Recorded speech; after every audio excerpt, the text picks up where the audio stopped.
What happens in the sky affects life down here on Earth. The Celestial Compass shows you how and guides your way with astrology you can use from professional astrologer Kathy Biehl. Every episode features her light-hearted, practical forecasts and navigational tips, blended with humor, optimism, and a love of patterns, symbolism, and pop culture references. Kathy translates technicalities into concepts that apply to real life. You'll learn how the current moment ties to where we've been, from the recent past to cycles that last happened years ago, and get a look at where we're heading. And much more, from special topics to special guests. The Celestial Compass, enlightening, entertaining, and empowering. Here's your host, Kathy Biehl. Greetings, Earthlings. This is Kathy Biehl of EmpowermentUnlimited.net. We're going to be talking today about the astrology of the midterms with returning guest, I'm so delighted, Alex Miller of Alex's Astrology. But before we bring Alex in, I'm going to set the background just a bit with an update of the November forecast, because this particular week, so much is going on, and it brings together a lot of influences that have a kind of January effect to them, looking backward, looking forward.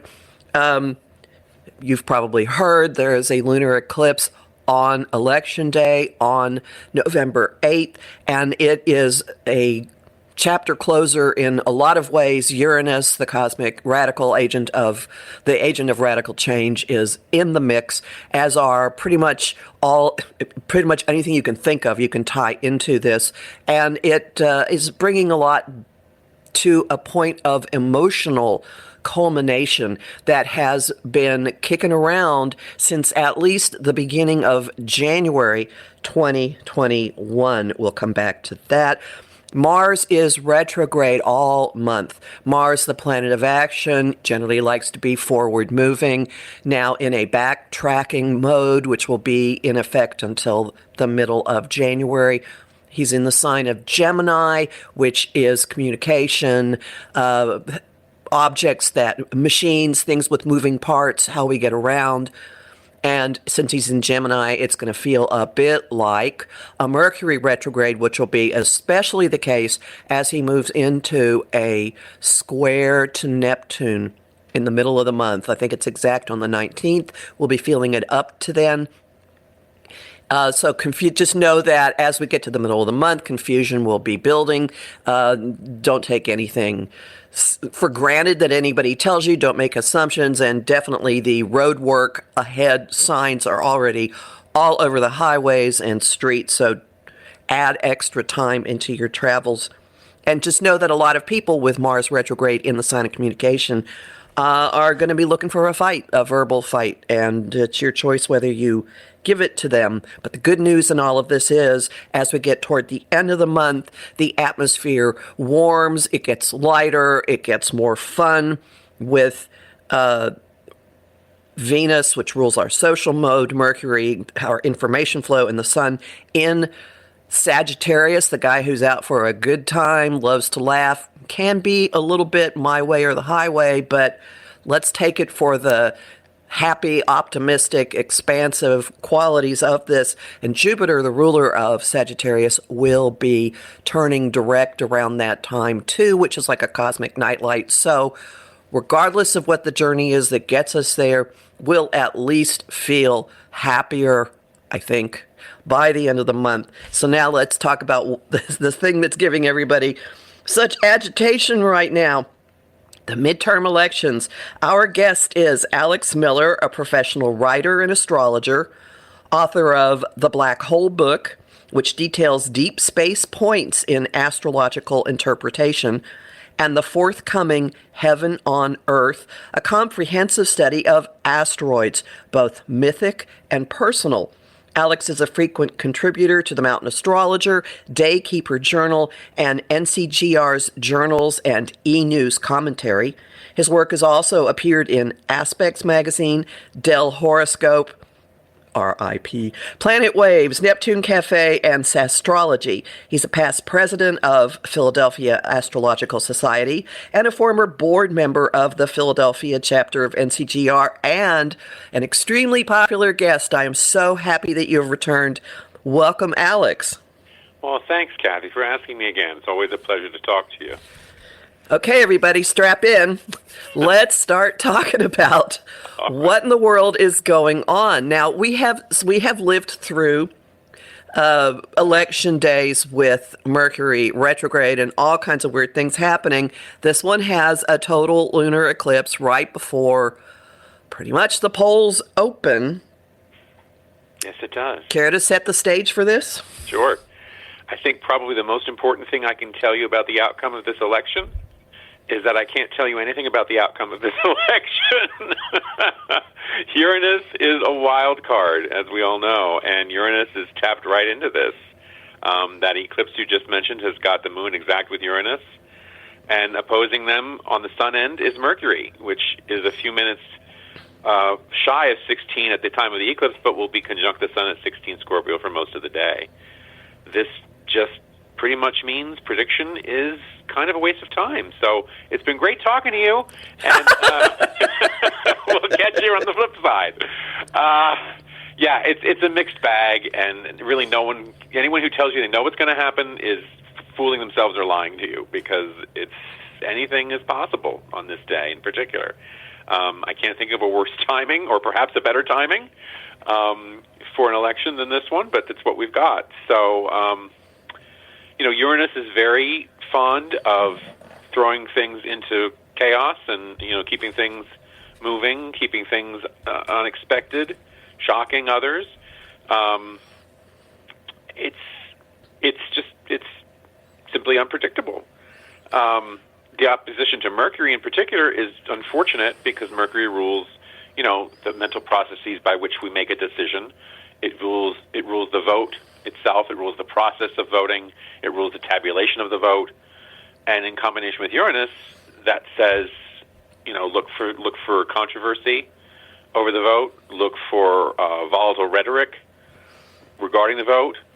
There'll be shocks. There'll be reversals. Yes, that spirit of rebellion is in the air, but it's hard to say where it's directed. Well, I can think of one thing that's likely to happen, and I'm sorry to interrupt you, and that is actual technical breakdowns. Yes, absolutely.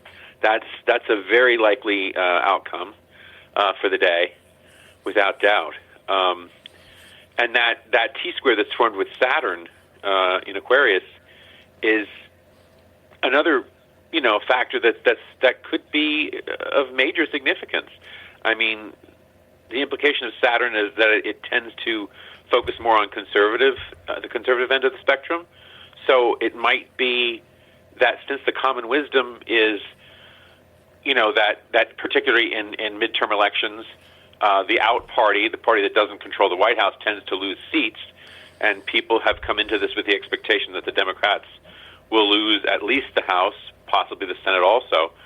But Saturn there might throw an unexpected monkey wrench into the expectations of conservatives. It's been kind of interesting to track this all summer because, that was the common wisdom as we entered the summer, and then the Roe v. Wade decision came down from the Supreme Court, and that Uranus kind of flipped the script then, and people began to say, hey, you know what, the Dems have got the momentum here, yada, yada, yada. Then it went back to the Republicans, and I just saw some polling this morning that looks like Dems are up in a number of crucial Senate seats and might be able to hold on to that House. So it's a wild card, and there's really no saying on that level what's going to happen. Now, yeah. You wanted to say something? What? Well, yeah, but Saturn also is the status quo, and with this pressure coming at the status quo, there could be maintaining the status quo, which at this moment is the Dems controlling the House. I mean, the Dems having the slight majority of the House and the Senate. So that, to me, is an argument that maybe everything isn't going to be tossed out. And also the status quo, like wanting to keep what had been a constitutional right for 50 years, going back to that. Right. Yeah, you can look up. It's all there. All right. Yeah. Now, if we refine that beyond the level of planetary energies into the realm of the asteroids, there's a lot going on. But again, it's contradictory in some ways, and it leaves a lot of unanswered questions about the day in itself. But for what it's worth, let's take a look at that. This isn't quite a fair celestial fight because we don't have a really good marker for the Republican Party up there in the sky. We do have the asteroid Democritus, which works very well for the Democrats. So we'll take a look at that. And what we're seeing on the day is an opposition from a conjunction of asteroids America and Biehl, Biehl being our referent for Joe Biden, to asteroid Democritus, which is conjunct asteroids Grieve and Knot and Roe.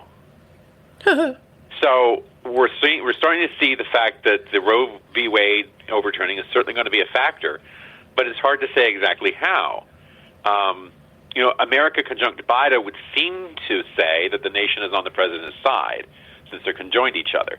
But points that are in conjunction can be allies or they can be irritants. They're constantly within each other's space. They're constantly rubbing and chafing each other, and sometimes that produces a negative result. The opposition to Democritus could say that the country is at odds, from America, could say that the country is at odds with the Democrats, and that they're going to be licking their wounds as represented by asteroid Grieve, and Knot could be a disqualifier that the American public is saying, no, we don't want that.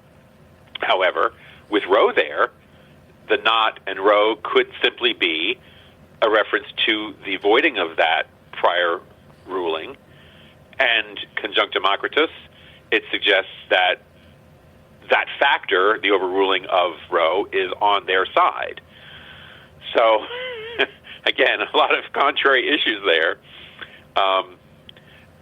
Asteroid Wade also exists. Asteroid Wade is in a very interesting position. It's in a grand cross. It's opposing Nemesis, which is ruin and undoing.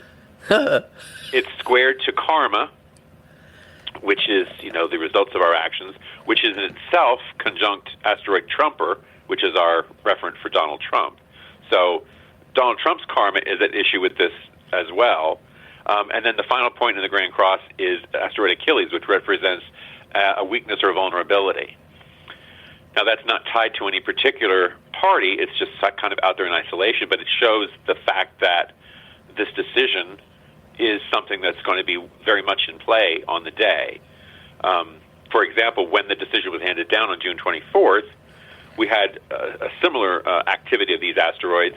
The Sun that day was conjunct asteroid Child and asteroid Wade, and it was squared to Jupiter, which rules the Supreme Court, and with Jupiter were asteroids Roe and, again, Knot, which pretty much clearly spells out the Supreme Court's voiding of that ruling that relates to, Roe v. Wade and procreation.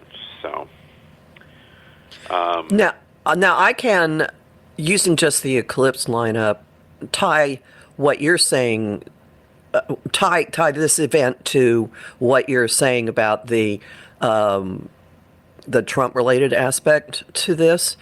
We were talking about, or I mentioned this before we actually went live. This T-square to Saturn, so a T-square for everybody, it's an opposition, so there's a sun-moon opposition, and the sun has Mercury, the planet of communication, traveling with it, and the moon has Uranus, the guy that shakes everything up, and they're both putting equal pressure on Saturn in Aquarius in the middle, and Saturn and Uranus started traveling in this uncomfortable, challenging square aspect at the beginning of 2021, and there's a culmination point coming with what's the big thing that happened in January 2021, January 6th, storming of the Capitol, Uranus, radicals, rebels going against the government, Saturn. So there is some piece of that also involved in whatever is going on right now. And the one other comment I'll add, based on what you're showing with the paradoxical nature of the role of the asteroids, is that all of this says to me the election will not be settled on the day. Yeah, very which likely. which has become the norm. There'll be a lot of things that will not be clear for a while. Yes, I would agree with that for sure. Yeah. Yeah. And, the main battleground, would appear to be the Senate. The House, all things being equal, should be a GOP pickup, not only historically, but the redistricting from the 2020 census, I believe, gives the Republicans an additional 10 seats without really trying, which would be more than enough to upset the balance. So even if all the Dem candidates who weren't caught up in losing their seats in that redistricting, even if all those are reelected, it's a likely GOP pickup. But the drama is going to take place in the Senate, and we can see that in the asteroids with a tight opposition from asteroid senator to Damocles, which represents the doom or threat hanging overhead. Oh, this is an excellent place for our first break. A cliffhanger. Hang in, everybody. We'll be back really, really soon.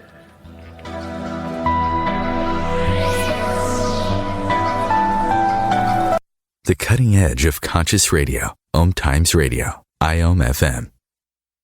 Being a radio host on IOM FM allows you to build your show on a rich platform with the power of the internet to fulfill your outreach goals and connect with a very specialized and global online audience, unlimited by time and distance. OMTimes Radio will provide you with web relevance, a recognizable conscious brand, and with the standard of excellence that has accompanied every single OMTimes endeavor. Host your show with OMTimes Radio Network.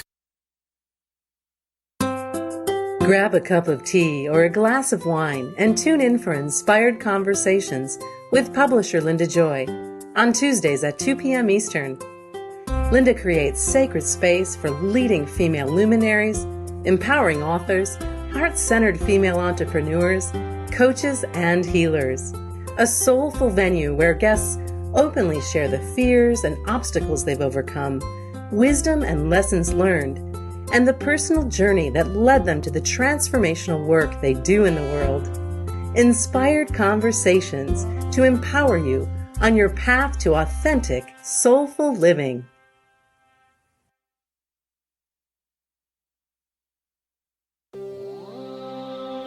Want help with your own celestial compass?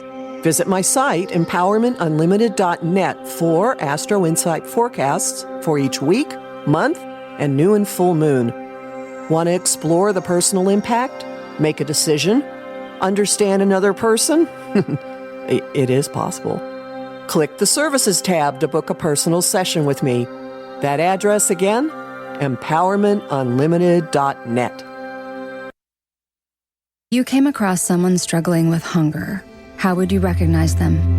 Would you notice an 8-year-old girl who's not excited for summer break because she may not be having lunch again until September? Or a war veteran who's having a hard time landing a job and getting back on his feet? I am the 1 in 8 Americans who struggle with hunger. I am hunger in America. Hunger can be hard to recognize. Learn why at IamHungerInAmerica.org. Brought to you by Feeding America and the Ad Council.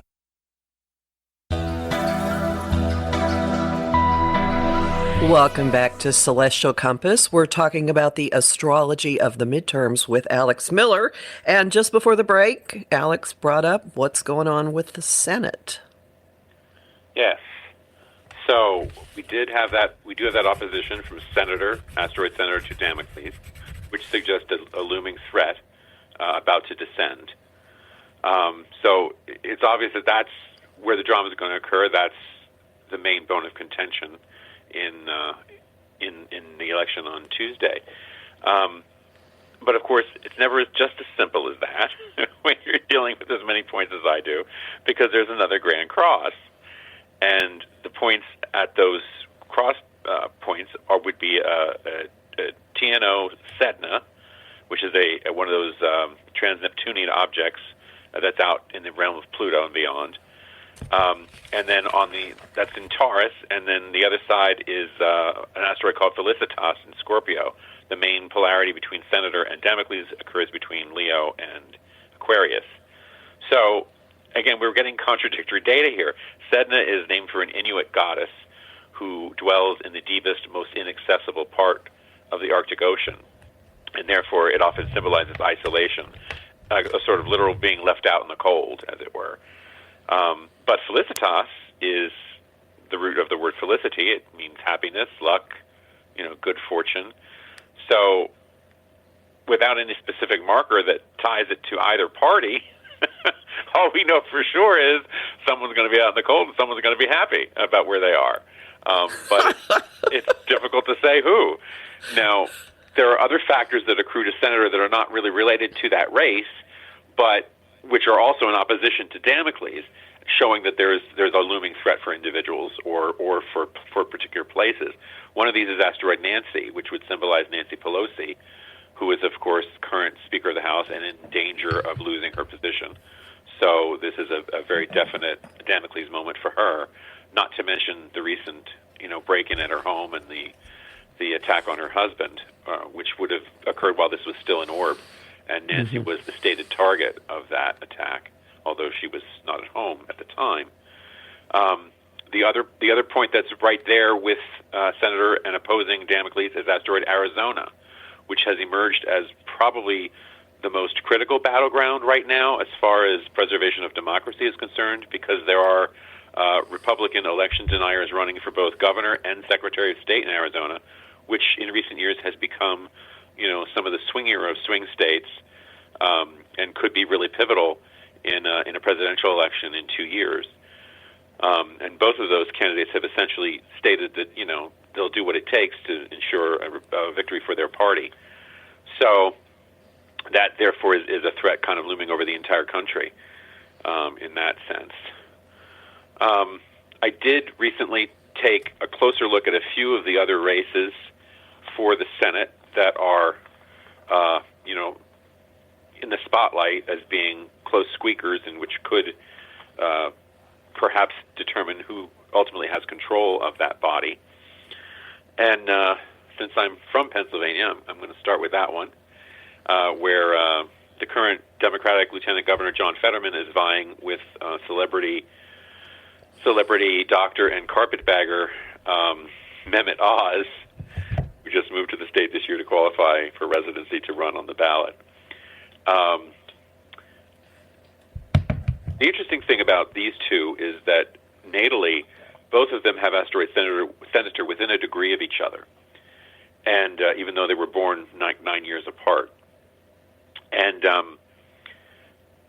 both of those points were the focus of the recent lunar eclipses, both last November and in May, which occurred in late degrees of Taurus and Scorpio, and their asteroid senators are in late degrees of Leo. So the eclipse polarity was T-squaring both of those points at the same time, and that occurred just a few days. The eclipse itself occurred just a few days before the Pennsylvania primary in May, and both Fetterman and Oz, not surprisingly, won their nominations from their respective parties for the Senate race. Now, for Oz, the story kind of ends there. He's got his nomination. It's in the bag. That's fine. Unfortunately for Fetterman, there was another wrinkle, because in addition to asteroid senator being eclipsed, so was an exact conjunction of his sun with Nemesis. Now, the fact of having senator conjunct the sun shows that there's a natural affinity for him with that office. He's going to feel natural in that role. He's going to look natural. He's going to sound natural. And one of his big pluses is that ability to kind of connect with everyday Pennsylvanians and express their concerns, and for the people to feel that he's one of them rather than the more elitist vibe that Dr. Oz gives off. Mm-hmm. Unfortunately, the nemesis is the thorn in the side, or the line in the ointment here, because nemesis refers to ruin and undoing, and it's often something self-created. Now, Fetterman's issue has become his health. 2 days before the election, he had a major stroke during the auspices of that eclipse.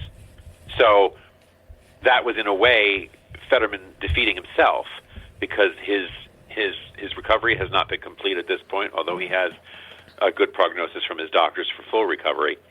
And a recent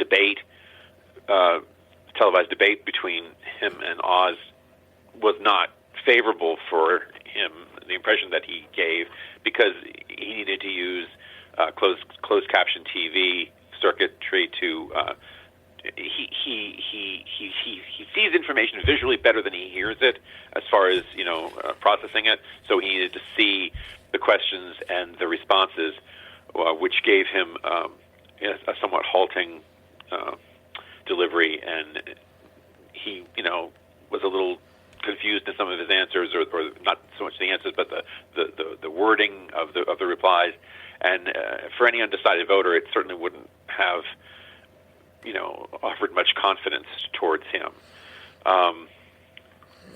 So that's an unfortunate sort of side effect of the eclipse that brought him into the prominence of the nomination. It also planted the seeds of what might be a loss for him. Excuse me. On the day of the election, asteroid, there's no Fetterman and there's no Oz, but we can use Johnny as a referent for John Fetterman, and we can use Oz, which is OZE, as a referent for Oz. Both of those are conjoined each other, which kind of illustrates their close connection, and the fact of them being so enmeshed in each other's space at this time, and both vying for the same body. And this opposes a conjunction of Neptune and Jupiter in Pisces. So again, since they're conjunct, both interpretations of that could apply to either. And one interpretation is that someone's dream, which is Neptune, that their political dream, politics being Jupiter, becomes reality. And then for the other one, it'll be the flip side of that, which is disappointment and disillusionment in a political setting for the other candidate, the one who loses, obviously. But there's no way to distinguish between the two of them. There's Mars at the fulcrum of a T-square there, in square to each point, and that just illustrates the fact of the competition between them. But again, it doesn't really speak to a particular outcome. So although they're in the thick of it on the day, it's not really possible to state, which way it will go. So perhaps that's one where it takes a while for the results. It could be. Yeah, Pennsylvania certainly will be late in counting. That's for sure. And depending upon how narrow the margin is, it could be. It could be a while. We probably certainly won't have a vote count that night, a final vote count. But we may know which way it's trending, and we may not. Mm-hmm.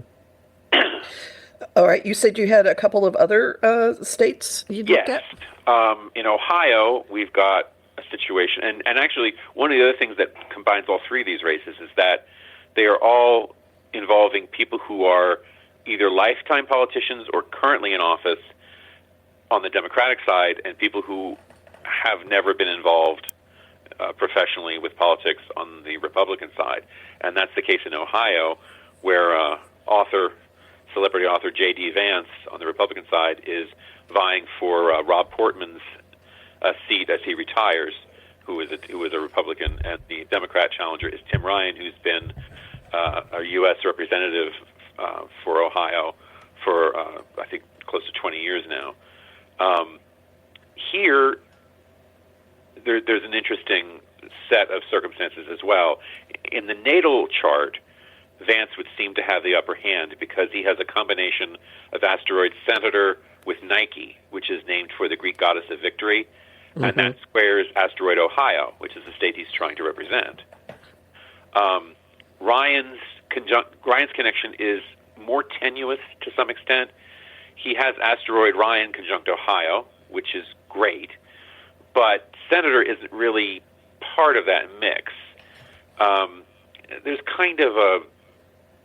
There's a sort of a wide semi-square from Ryan to Senator.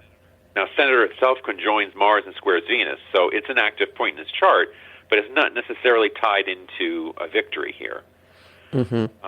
But on election day, that script is kind of flipped by their relative placements because asteroid, excuse me, asteroid James, which would be J.D. Vance's first given name. He goes by the initials, but his name is James David. Asteroid James conjoins Trumper, again showing his allegiance to Donald Trump, and asteroid Karma. So again, it's a sort of fated or predestined moment, and these are in square to asteroid Nemesis, which would again suggest ruin or downfall. Whereas for Ryan, he's in a much stronger position on election day, with Ryan in square to asteroid Fortuna, which represents good fortune and positive outcomes, and in trine to asteroid Ohio, which again is the state he's trying to represent. Mm-hmm. Okay. All right.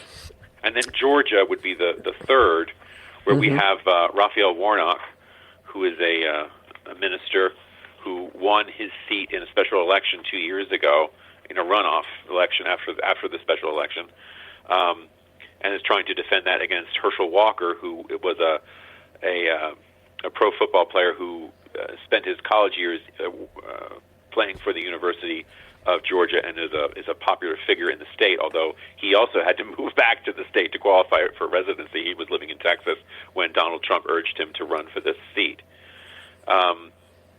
Walker, it's hard for me to imagine anyone voting for Herschel Walker. He is manifestly unfit for the office. He's very,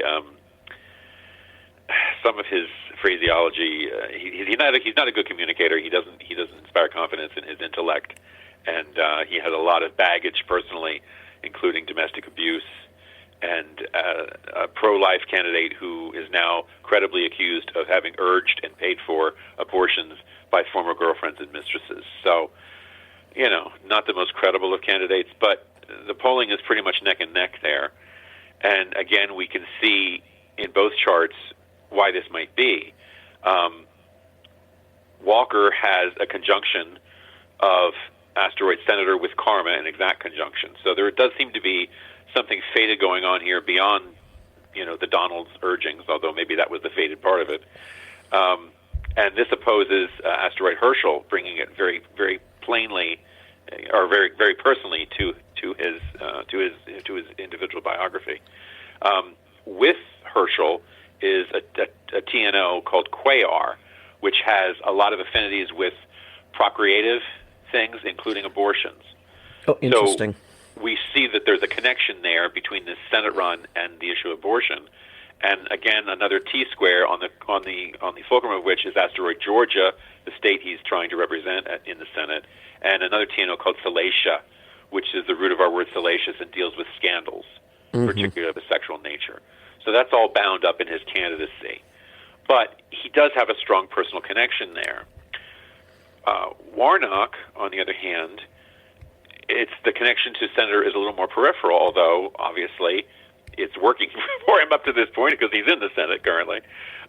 He has asteroid Senator conjunct Washingtonia, which is shorthand for D.C., where the Senate, of course, resides.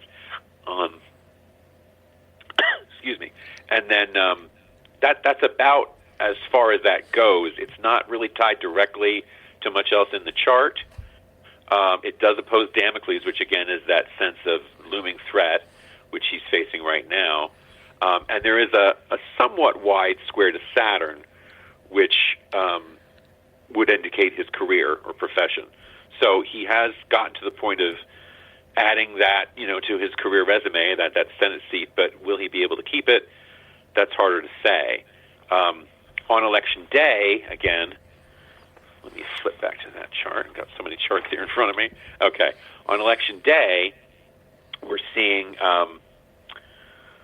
Walker in a similar position to what we discussed for Johnny and O's in the Pennsylvania race. Walker is in Gemini squaring that Jupiter-Neptune conjunction. So, again, it's conjunct Mars. So that could fuel energy into his campaign, or it could simply show that he's also facing a personal disappointment of a political nature on that day. Herschel is asteroid Herschel, I should say, is opposing asteroid Victoria, which is the name of the Roman goddess of victory and the root of our word victory. So that might give him a leg up on the day. There's no asteroid for Warnock. His first name is Raphael, and there are two that can be used as a substitute for that. They are Rafaela and Rafaelta. And on election day,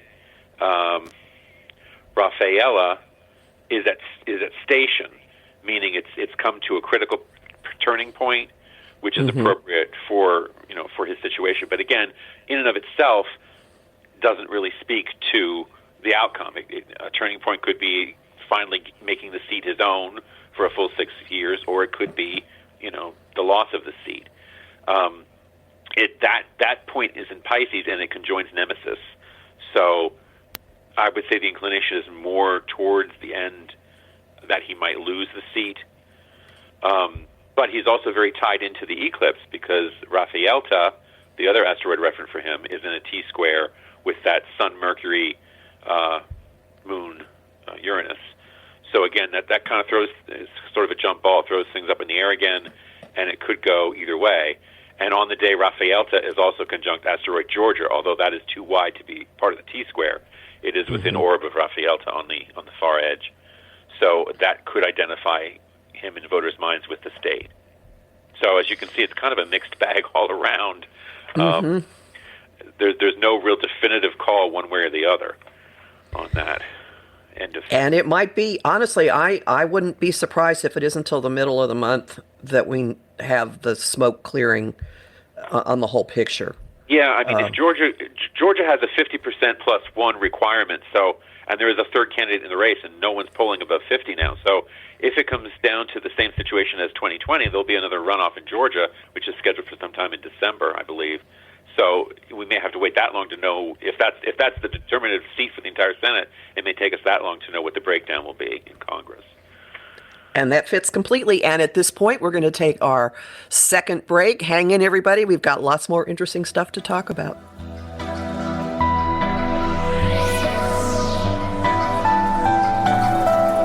Bringing a more conscious lifestyle to your world. OMTimes Radio. IOM FM. OMTimes Magazine is one of the leading online content providers of positivity, wellness, and personal empowerment. A philanthropic organization, their net proceeds are funneled to support worldwide charity initiatives via Humanity Healing International. Through their commitment to creating community and providing conscious content, they aspire to uplift humanity on a global scale. OMTimes, co-creating a more conscious lifestyle. How would you like navigational tools you can use on your own? Visit my site, empowermentunlimited.net, and click the Shop tab. There you'll find lots of talks and guides explaining the big influences at work now, like Saturn in Aquarius and Uranus in Taurus. You'll also find a variety of guided visualizations for relaxing, clearing your energy, or getting to know planetary archetypes. That address again, empowermentunlimited.net.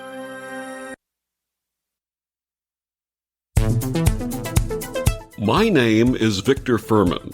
Some call me the Voice. I've always been fascinated with human nature, spirituality, science, and the crossroads at which they meet. Join me Wednesdays at 8 p.m. Eastern on OMTimes Radio, and we'll explore these topics and so much more on Destination Unlimited. If I could be you, and you could be me, for just 1 hour. If you could find a way to get inside each other's mind. Walk a mile in my shoes. Walk a mile in my shoes. Walk a mile in my shoes. We've all felt left out. And for some, that feeling lasts more than a moment. We can change that. Learn how at belongingbeginswithus.org. Brought to you by the Ad Council. Walk a mile in my shoes.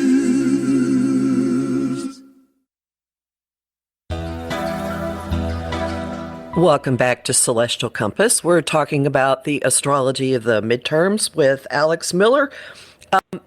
I have one thing I've looked at that to frame, because I'm sure there are people out there now going, oh my God, no, with what we've been talking about with the uncertainty of a lot of the races. And that is what's happening in President Biden's chart.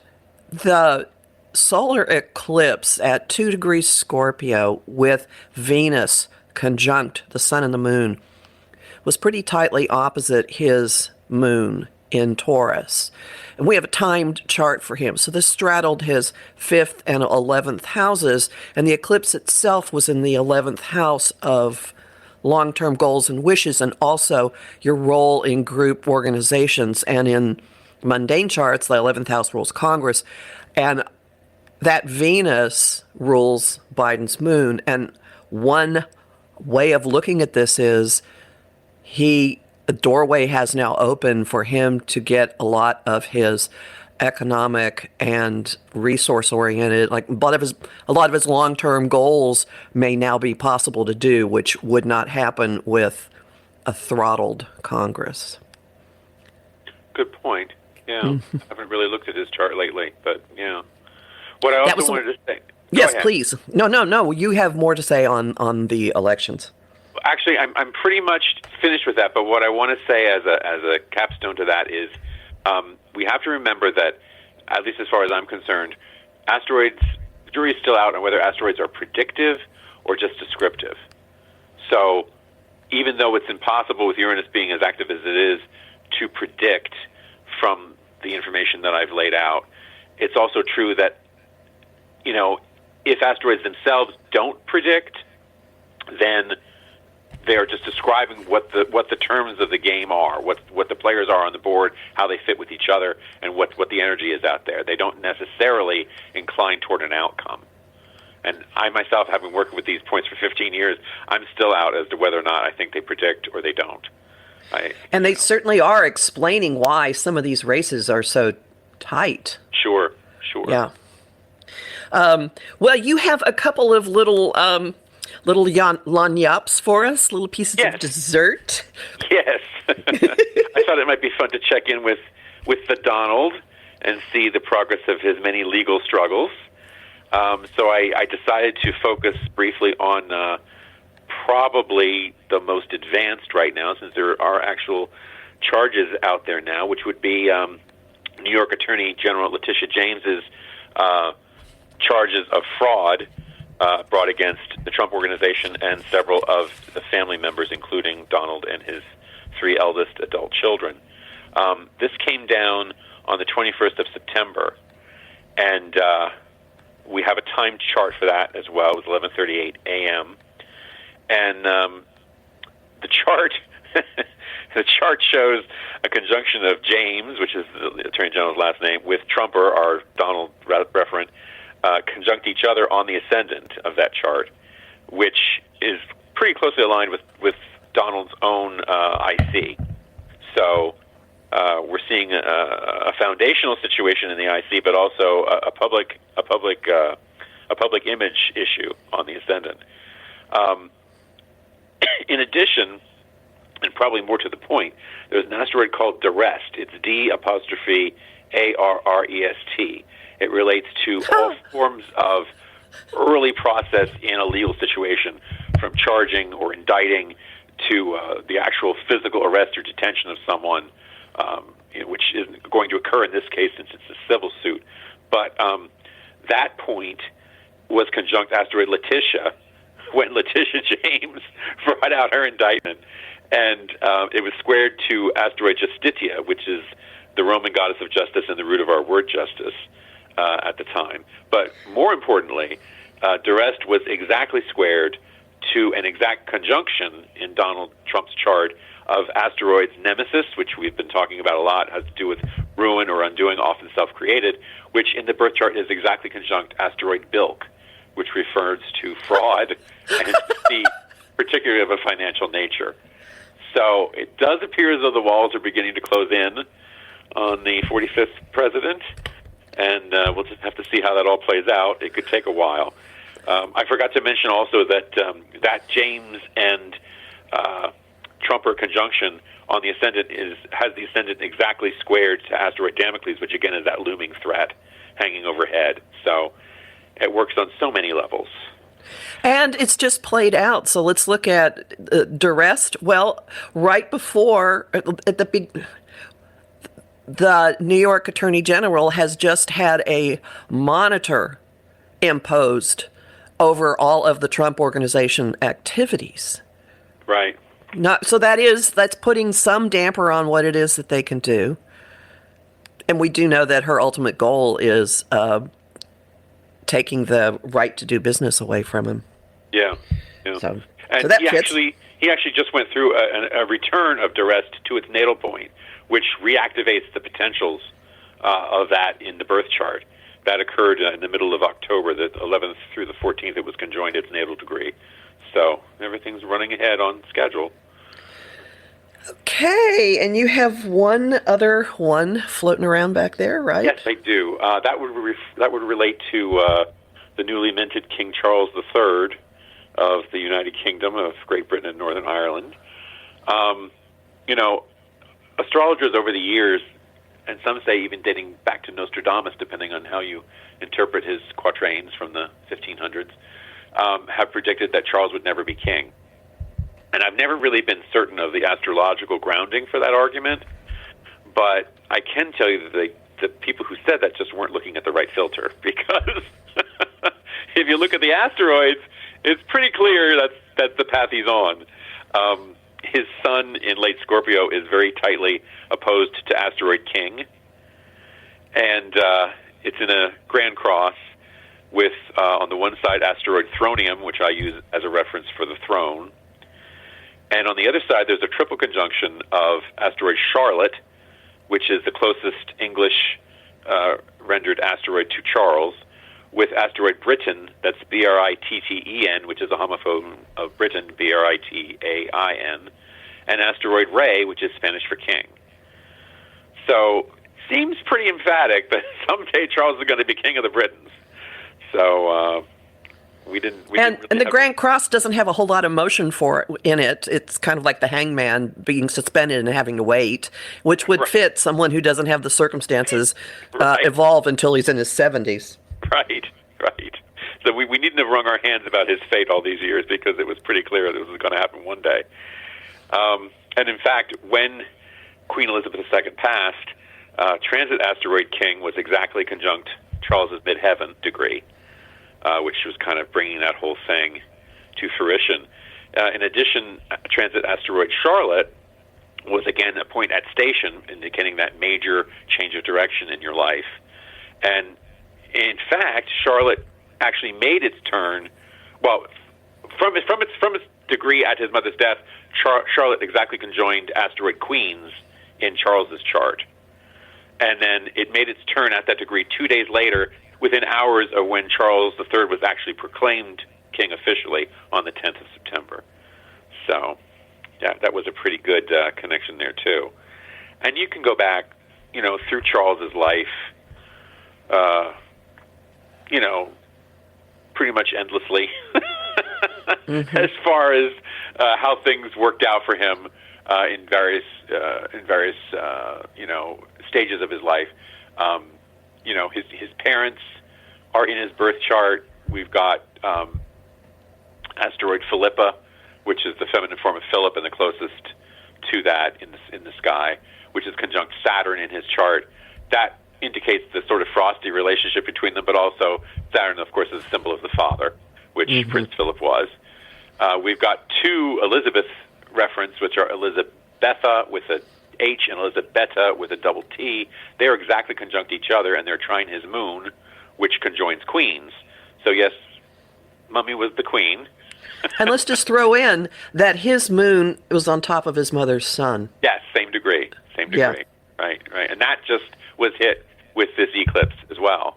The solar eclipse was 2 degrees off. So his wives are there. There is an exact reference for both Diana and Camilla. Interestingly, neither of them aspect Venus or Aphrodite in the chart, which would be the chief markers of a love match, but both aspect asteroids Hera and Juno, which are named for the Greek and Roman goddesses of marriage. Camilla is definitely in the stronger position. Diana is trying to, actually, Hera and Juno are conjunct each other, and they're at station, indicating that marriage would be of primary importance in Charles's biography. Any point at station exerts a greater than typical influence on the life and biography of an individual or character, depending on what type of asteroid it is. In this case, it would be more biographical than character. But it's trine, which is a nice thing, but it basically just shows here she was the comfortable choice. He wanted Camilla all along, but there was too much blowback about that. Then she married, and it got even thicker and hairier, and so there was Diana, just ready and waiting. So okay, great, go with Diana. But asteroid Camilla opposes the Hera-Juno pairing, so she's the one. Very often points in opposition. Yes, they can be antagonistic, as an opposition implies, but they can also be sort of in that full moon sense that this is our ideal. This is our culmination of the cycle. This is what we see most directly in front of us as where we should be headed. So, as well as that, we have Camilla squared, finally, some kind of personal connection. We have Camilla squared to Mars, which shows a strong sexual component to their relationship. And it's also squared to asteroid Regina, which is Latin for queen. So all the haranguing and the going around about will she be queen? She was never granted the title of Princess of Wales. Is she going to be a sort of morganatic wife and not really officially queen? Well, that's all gone now. She's going to be crowned with Charles in May. So she got there, and it's right there in the chart. At their weddings, the respective weddings too, you can see the issues playing out. When Charles married Diana on 29 July 1981, we had asteroid Diana conjunct the Sun, which is appropriate. The bride in the spotlight. Oh yeah. It was also a sesquiquadrate to asteroid Bride with an extra E, B-R-I-E-D-E, another homonym or homophone rather of the English word bride. And then we had Charlotte conjunct asteroid Groom. And Venus in Virgo, which sounds like a love match until you realize that at the same degree as Venus was asteroid Camilla. So that was the one he really loved and wanted to be taking those vows with. You can see the roots of the destruction of that relationship on that day as well. Both asteroids Achilles and Aphrodite are at station, conjunct each other. Aphrodite is affairs outside of marriage, and Achilles is weakness or vulnerability and any inherent thing that is threatening to destroy the relationship or the individual from the get-go. And then when he married Camilla, it was a much more quiet affair. They had a civil ceremony in the Windsor Guildhall. It wasn't anything regal the way the first fairy tale marriage was. But we again see that the name of the bride, Camilla, is conjunct the Sun, just as it was with Diana and the Sun for the first marriage. And there's a very emphatic statement going on about the eventual destiny there, because we've got a cluster of bride again with Regina and King in square to Groom. So it's clearly a royalty-based matrimony that we're witnessing, even though kind of underplayed at the time. So this is why I look at the royal family. I've had people lately complain about paying any attention to them, but their astrology is that their lives are so public, their archetypes, and the astrology just plays in it so beautifully. Yeah. And we should just throw in, so his coronation has been scheduled for the day after the lunar eclipse in May, and he'll have a notable return in his 10th house of career. There you go. Yeah, so it's like this is the moment so who cares how long he's on the throne? He's will officially be on the throne. Right. It's what he was born to do. Exactly. And his node is conjunct his mother's sun. So yeah, he's carrying on what she did. Right. That's why we love it. That's why we love it. And that's also why we love having you on the show. I am so glad you took the time to prepare all this and share it with us. Any parting words? No, we've kind of gotten to the limits of what I had prepared for today, although there's always more to say with asteroids. So where can people find you? It's alexasteroidastrology.com. And you'll find there a good resource for mythic named asteroids, that is, asteroids that are named for characters in predominantly Greek and Roman, but some other panoplies or pantheons as well. And you can find good background information on those there, as well as numerous listings of current events and how they played out from the asteroid perspective.